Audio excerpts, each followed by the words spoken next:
good time? Yes? Are you enjoying this? Okay. This wasn't about class work. We're going to take. This is about. Here's what we're going to do. We're going to go a little bit into OT, and we're going to take some questions from the audience. We're going to take 5 questions for each side, and everybody has 1 minute. You'll have 1 minute for each question. So you guys got to be concise. I don't know if you got it. If one person wants to answer, you want to split the time up, it's up to you. So we're going to take 5 questions. So please, we have 10 people come up. 5 people have questions for Occupy.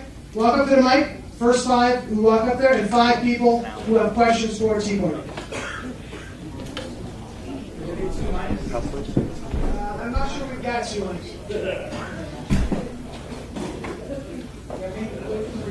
We'll have 1 minute response for each question. So try to make the question as concise as possible and make the answer as concise as possible. I have a question for Occupy. My name's Chris. I'm just curious, you guys still going to vote for Obama? Just a question. Yeah, so I don't think that, I think there's I think there's a misconception that the Occupy movement is a movement that supports Obama. That's not the case at all. We actually don't support any candidate. We haven't endorsed any candidate, and we maintain that stance. Individuals within the movement, at an organizational level, or at a protester level, or just at a sort of bystander level, they are free to vote for whoever they want to vote for. But as a movement, we are not endorsing 30 seconds at all. What were you going to vote for? Do you mind me asking? I don't mind you asking. I'm voting for Jill Stein. Thank you. Yes, we do agree that the two-party system is failing too many Americans, and so we are in favor of other ways in which to exercise our right to vote. Harrison knows better than me, but I think that internal polling at Occupy showed that about a third of occupiers had voted for Obama the first time, and it's probably less now. Okay, then we're going to go to our next question. And this is for what's your name and who's it for? Well, it's for the Occupy group. Getting back to healthcare, right? I seem to understand that you understand or you believe that healthcare is a right.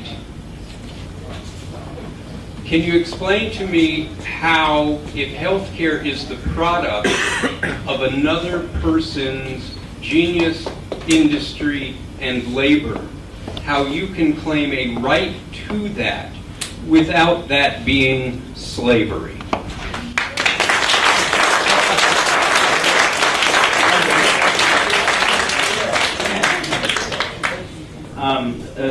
Very good framing there, sir.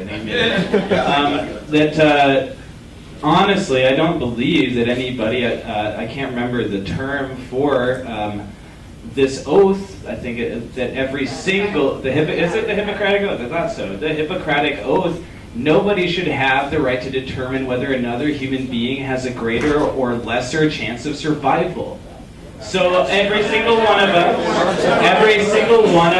Let him answer, please, 30 seconds. It's a selective treatment. It shouldn't be based on somebody's material wealth. Every one of us has a soul. Every single one of us has the right to develop as a being on this planet. So if nobody should be able to take away that right selectively, and it tends to be taken over in a way that's never mind. I'm just in an unjust manner. People who can't afford it, can't pay for it. That doesn't make any sense. We all have bodies. We all have souls. Just treat everybody just the same, regardless of that. Thank you for your question. Next question, please. Your name, who your question is to, and the question, please. Hi. I've got a question for the Occupy Wall Street. And my question is about austerity. I think we're seeing austerity measures being taken in Europe, and we're also seeing anti-austerity measures being protested on the streets in Europe. And I think there was a protest today here in New York. Is the Occupy Wall Street movement associated with that anti-austerity movement? And is the anti-austerity movement really just a pro-bailout movement? I think there are a lot of people in this country who are very concerned, and should be, about what's happening in Europe and if that's what's going to be happening here soon. And the fact of the matter is that the austerity agenda, the global austerity agenda, can absolutely come to this country if we as a country don't commit now to taking action. Occupy, I think, is the warning symbol. It's the bell that says we can fix this before we get to that point. A lot of people say Occupy wants to destroy this country or take down this country. It's absolutely the opposite. Occupy exists as a voice to say, 30 seconds. We don't want that. We don't want that future of austerity. We want a future of prosperity. We want a future of opportunity, of equal opportunity for all people, right? And we don't have to go to austerity. We can take back this agenda. We can fight back against the banks. We can do like what Iceland did. When they took it on them, they put the bankers in jail, they rewrote their constitution, and they're recovering in this economy. We can have that future, not the future of Europe. Next question, please. My name is Ava, and I have so many questions for you, it makes my noggin want to explode. But just one. For Occupy. But the most important question is, do any of you know anyone in a country that has centralized healthcare? Do you know anyone personally that lives in one of those countries?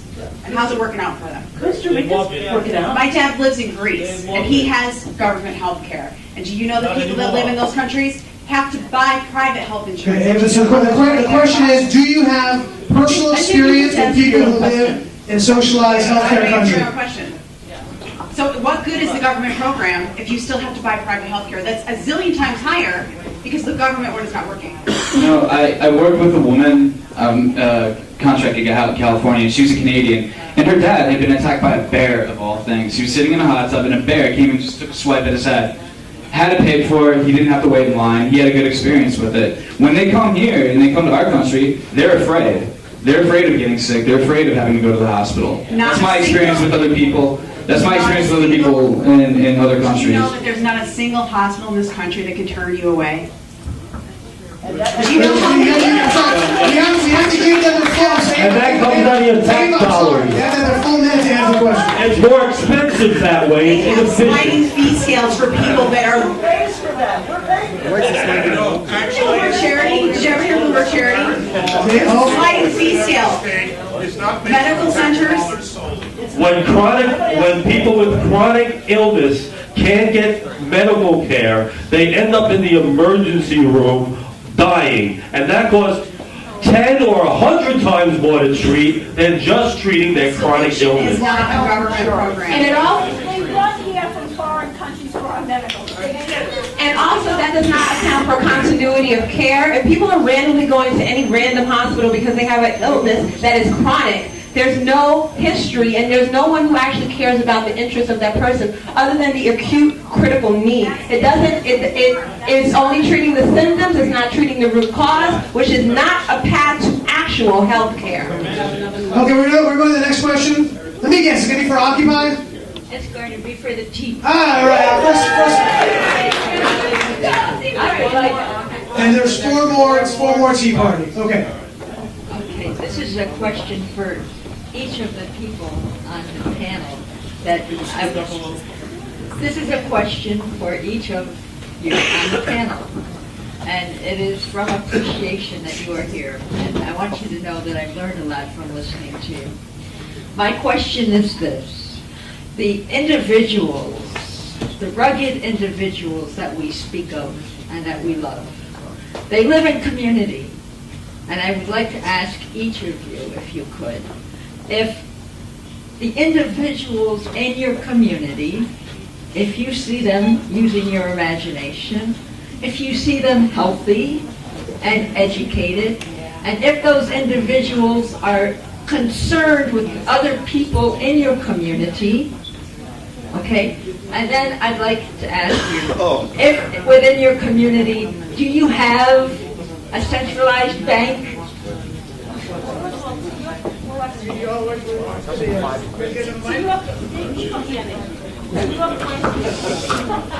To your question, do they care? The United States of America, which is based on individual rights, is the most charitable nation in the world. Far and beyond any other country. do we give? I mean, in terms of volunteer service and money. And of course, when a country gets in trouble, like a tsunami in Indonesia, who's right there? Excuse me, I'm talking. Is this not the question I'm asking you? No, I was asking about the individuals So in your community. this is a country of individuals, and we, as a country of individuals, give as much, give more than anywhere else in the But world. within your country, within your You community. gotta let them answer the question. Yeah, yes. Every individual is giving to their community. We're all working, and we're making the world a better place financially, technologically, medically, scientifically. Yeah, we're all working for each other at the end of the day, but it's because we're doing it for me. If not for me, then who? Can I add something? 10 seconds. 10 seconds.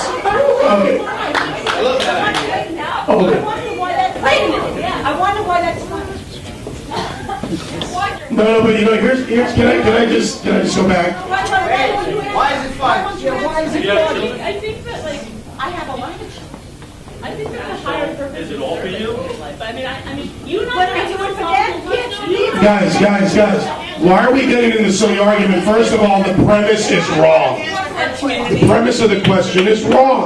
The premise is that you have to separate individual and community versus responsibility David, I'm going to stop you there. We're going to move on. We're going to move on to the next question. Now, I ask you, please keep the question. This is not a forum for a statement. Please form it as a concise question. It's how it makes me feel. It gives me a sense of accomplishment. You're robbing people. They're robbing people of their reason for living. Pamela? It's a purposeful life. Okay, who's your question for? My name's Brian. Can you hear me? Can we give this gentleman a chance, guys? Okay, my question is for the Tea Party, and I genuinely want an answer. And I know, recognizing you do not all have the same viewpoints. And I know, in terms of healthcare, I don't want government to be not be paying for it and not mandating it. But in the terms of education, where there are some different opinions, and in terms of taxation, there are different opinions. To the extent that at least some of you felt there should be no taxation. If there, not everyone did. That's why I said there's diverse. To the extent if you do feel there should be no taxation, in that case, should the government be should there be education funded through the government or taxation? And if you do believe no taxation, how do you believe in funding education? Should it all be private? Can you make it broader and say how we fund anything in the government? Or do you want to keep education? I want to keep education because there seems to be consensus that there was a need for education, and I don't think anyone's opposed to it. This is only for the people who believe we should have no taxation. Okay, well, when we say we don't believe in taxation, what happens is everybody wants fairness. I mean, if you talk to the Occupy movement, every other word is fair play, fairness, fair share. Now, to be fair, everyone, no matter what you make, if you make $100,000 a week or if you make $100 a week, you should all be paying the same amount of money no matter what you make. It doesn't matter. Everyone should be fair. If it's 10%, if you make $100, you pay $10, you bring home 90. If you make 30 seconds. You pay $10,000, and then everybody's fair, and that's the only way it works. You know what? I think there are a couple people who don't believe taxation at all. Let's have them answer the question. We have 30 seconds. One of the big things we're about in the Tea Party movement is we are against federal power. We are pushing federal power back. That is a unifying thing. The federal income tax only came in 1915. It was the right of the federal government to individually tax us. We want to push that back. The states used to fund the federal government. Believe me, they had them on a short string. We believe in local taxation to solve local problems. The states will fund the federal government to do the basic defense. Time is up. I don't think you got his question answered. I think that guys, no. This is not a specific question. I just would like an answer. Could you imagine if schools had to compete? Could you imagine if schools had to compete? How much better the education would be? I want these two, they have 30 seconds, it's only 30 seconds, to answer that question specifically. If you do not have taxation, how do you fund education? The government shouldn't be funding education at all as it is. Yes, the government should not fund education. It should be free, your choice to go wherever you need to go to, and families can help it and communities can help. Let's move to the next question. Next question, please. Hi, my name is Alan. I really could have asked this question of either or. It may have been covered. I was late getting here, but I'm going to address it to Occupy. We talked about, or we heard you guys talk about healthcare. The one thing I didn't hear, we heard about defense spending. I didn't hear anyone talk about the fact that we spend way more than we do on defense on entitlements, and it seems to be that the Occupy movement stands for taking stuff from me and giving it to someone else. What's the question? How do you, is that what Occupy is about? So, is Occupy about entitlements? Are you asking? Well, no. Is Occupy about taking what I make and giving it to Are we handouts? Redistribution of wealth. Is that what Occupy movement is about? Are we moochers? Are we looking for handouts? Are we looking for our bailout? No. The defining moment for Occupy for me, when we took that park, there was about a week when Greenpeace was funding our own independent media center on solar-run power. We were developing our own government systems. We were working on ways to feed people ourselves. We were taking responsibility. We were doing exactly what these folks across the stage from us say people should do. We were taking individual responsibility. We are not looking for handouts. We were looking to create something from the ground up, a new system, a new equitable system. And interfacing with that existing system is the design problem. And there's no Republican or Democratic way to build an airplane. We got to do our best right now to innovate, to be competitive in the future, and to cooperate. It's not redistribution. So it's not about redistribution. What it has been about is for us to address the fact that we had a multi-trillion-dollar bailout and nobody was held accountable. Guys. That's not redistribution. Time is up. Next question. All right, that's the last question for the Occupy. That's been 5. We have 3, actually. We have two more questions to Tea Party. How you doing? A few things to say. My name is Jason. Excuse me. Hi. I was very involved in the Occupy Wall Street movement. I am a small business owner. I own 2 small businesses. I live in Great Neck, Long Island. Okay, so a lot of the views that a lot of folks have of what occupiers are, we have teachers up here, we have people with master's degrees up here, we have people who look really good in suits up here. Your question, sir. My question is, first, a twofold question. The reason why I have a twofold question is really to stress that discrimination of each other has to stop. I'm looking right at you. Okay. Hold on. Can I finish? Discrimination between. Discrimination between. I'm coming to 2 questions, if I may. 1 question. Sure. So discrimination must stop between Republicans, between Democrats, between Tea Partiers, and we have to do what's called cooperation, which Winnie talked about before. And we all have to work together to get better. Do you have statistics on rape, on murder, on how many people shit on cars? From Tea Party. From the Tea Party, from Democrats, from Republicans, from every person that exists. Do you have statistics on how many other people have raped, killed, and shit on cars? The answer is, hold on. So, we got it. I'm not done with you are done. You're done. You're done. It's not a forum for you. Speak what you're on. Mic check. Please answer the question. It's one question. Hang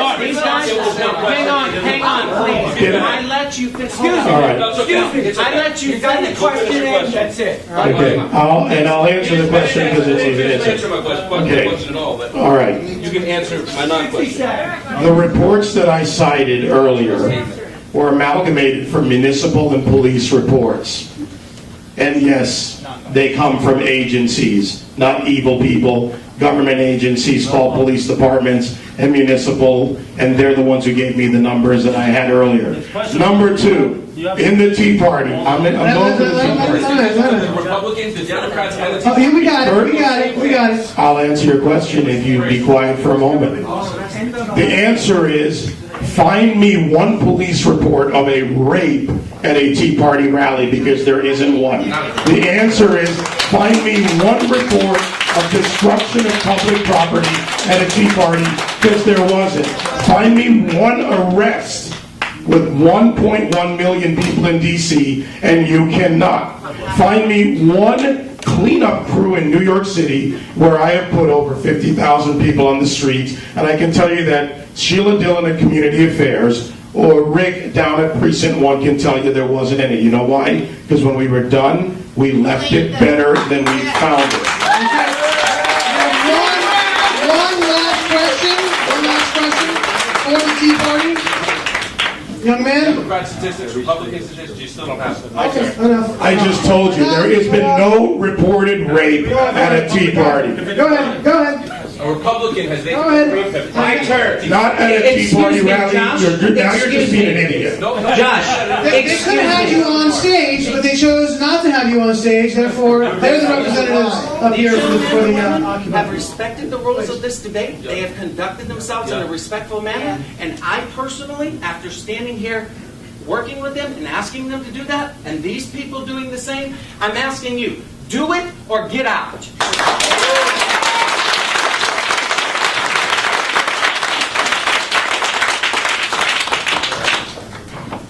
Long enough. Hi, everybody. Speak to the mic closer. All right. My question is, the mainstream media has killed the Tea Party for being who they are, to live our rights, to live as American citizens. Yet all those statistics that we have and can't be found for the Tea Party, why is it that the Tea Party is looked upon as a bullshit organization when we're fighting for American freedom and they're not? Who's the question?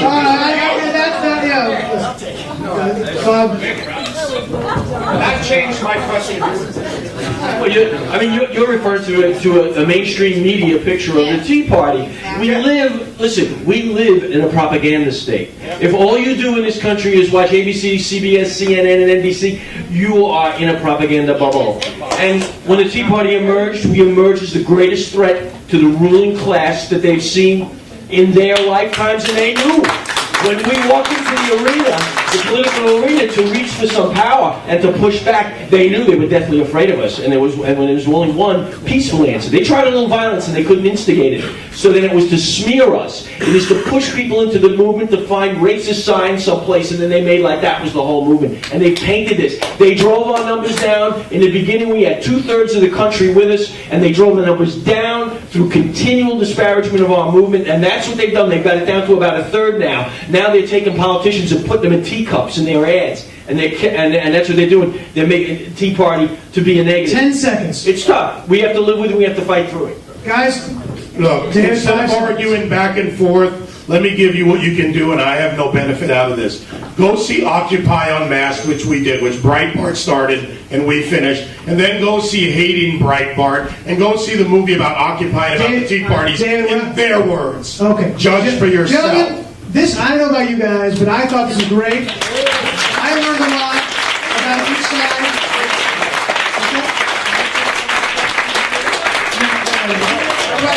We're going back and forth in this. Listen.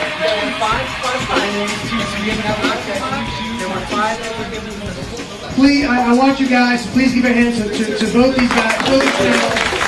Absolutely phenomenal. We're going to take a picture together.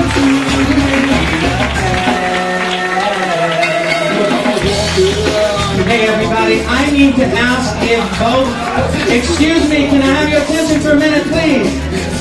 Please, if you'll give me a second, I would like to ask the participants, excuse me, Winnie, I would like to get you guys on stage here for a group photo, both parties, both sides, side by side, please. The audience, I'd like to thank you, and please thank every one of these participants, whether they're occupiers or Tea Parties, because they gave you their true opinions.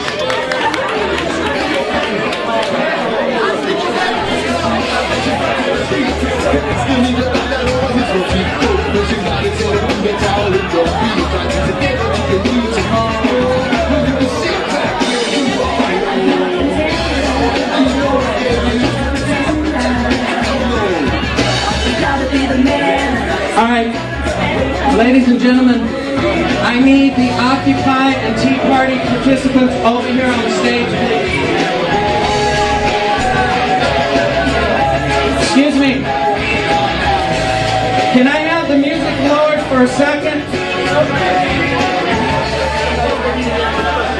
For those who are in the audience, if you give us a second, I want to get both sides on the stage for a group photo. And again, regardless of who you support on this debate, please show them your appreciation again.